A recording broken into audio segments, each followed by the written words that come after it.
Ahead on our lives, not only did Dr. Bloom go to Birmingham to assist Dr. King, he was also a part of a group of area ministers and rabbis who brought Dr. King to Bridgeport. And this is a story you'll see only right here on Our Lives, so stay with us. We'll be right back.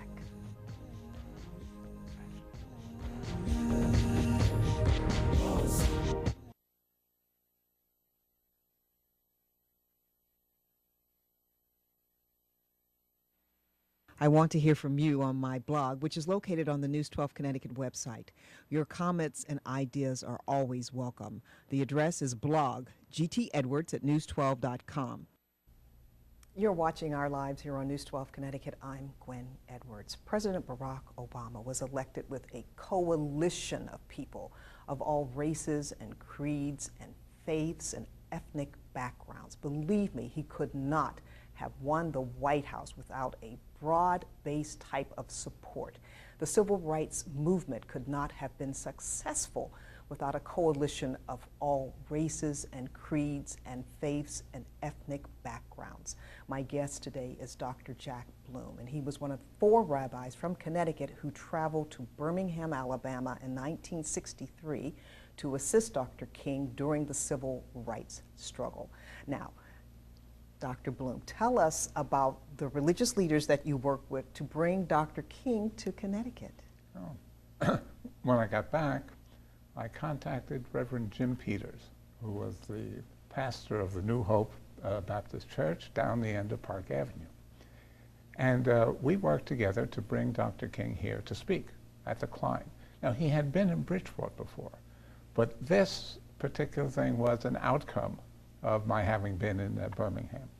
And Reverend Peters and I worked together on this, and of course Dr. King showed up quite late. We had a picture that we want to show, and it's very significant. This is Dr. King at the Klein, and then we have another one where it's the program, and on it is Dr. King's signature. Yes. You have a signed autographed copy of the program from that rally from Dr. King. Right. It is a prized possession of mine. I let it go out only at the price of people's lives. But I remember when he came and he signed that in my presence. I keep that among my treasures. And I also have another picture that you brought today where you're standing with Dr. King, and the back of the head is you. That back of the head is me. So quite a lot of memories from that day, and this is you right here. Right. Okay. All right. Now tell us about that rally. About that rally. The Klein was fairly full. We had a lot of people as patrons and sponsors and all of that. And he came. He had been in Bridgeport before, apparently. We did not know that. Right. But he had been in Bridgeport before. And he came and he spoke, and people were just, he was a magnificent orator. Magnificent. And people were very excited by it. And this picture has a slightly interesting history because it was sent to me by Reverend Peters after Dr. King was assassinated as just a gift. I have tried to Google Reverend Peters ever since. And about 2 months ago, I tried to Google it again. It turned out that there was a Reverend Peters in Denver, Colorado. He had only one problem in terms of this. He wasn't black. He was white. So still haven't located Dr. Peters. Still haven't located him. A wonderful guy. Just a wonderful guy. Tell me, when was the last time you saw Dr. King alive prior to his assassination? In Bridgeport. In Bridgeport. In Bridgeport. That was the last time I saw him alive. I was called out for various speaking engagements and that kind of thing for the SALC and coalitions this and coalitions that. But that was the last time. This picture had an interesting history because it went up on my wall. And a number of years later, we invited a whole bunch of civic figures from Bridgeport to our house. And a black man came over, saw this picture, and he said, "That's me."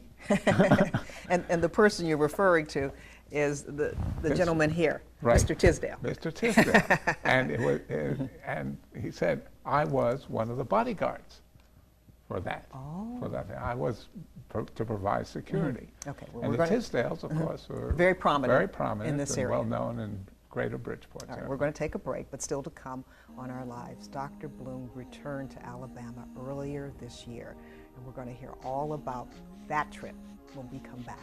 Stay with us.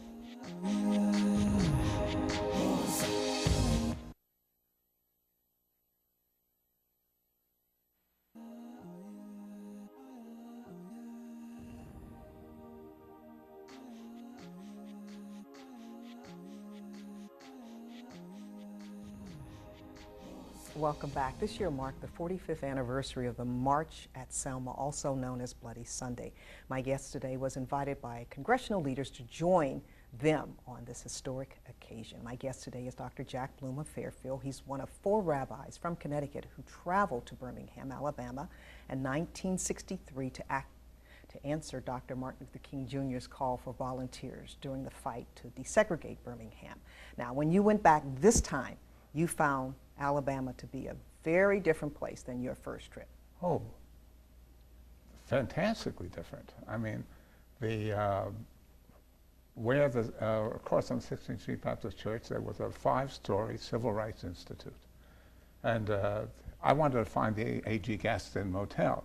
The motel's not there anymore, but Ingrid... Well, we have some pictures we're going to show, right. Including Ingrid, your wife. Right. This is you and your wife at the Edmund Pettus Bridge, and this is in Selma.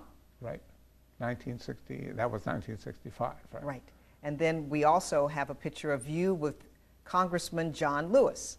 Right. And Congressman John Lewis was one of the lieutenants right. in the civil rights movement. And now we have the picture of what you were talking about, and that's the Gaston Motel you went back to find. Right, we went back to find, and finally found it.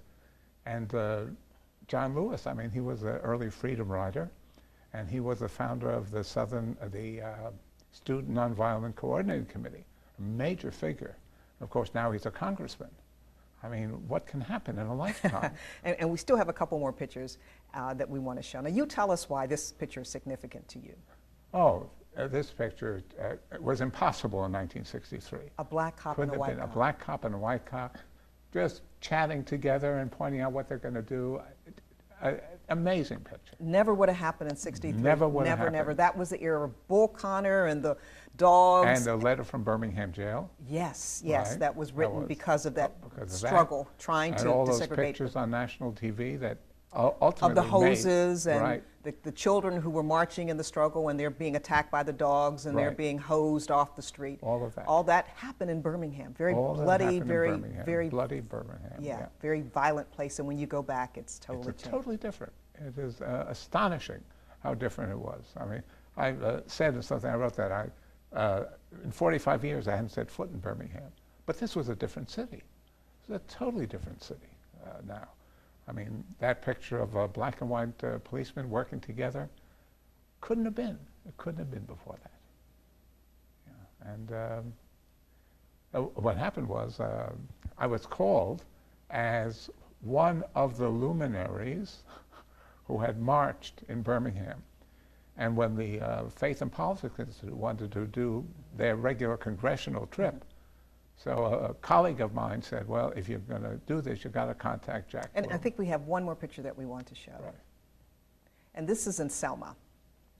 No, this is in Montgomery. This is at the state capitol, and this is right. at the reflecting pool. And in that pool, there are names of each of the persons who died in the civil rights movement, right. and that's at the reflecting pool.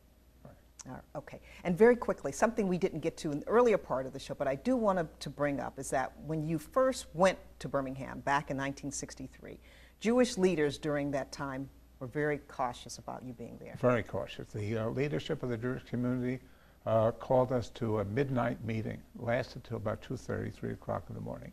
And at that point, they begged us not to march and said, we are doing all we can. And one of the examples they gave was that they had built a swimming pool for the YMCA.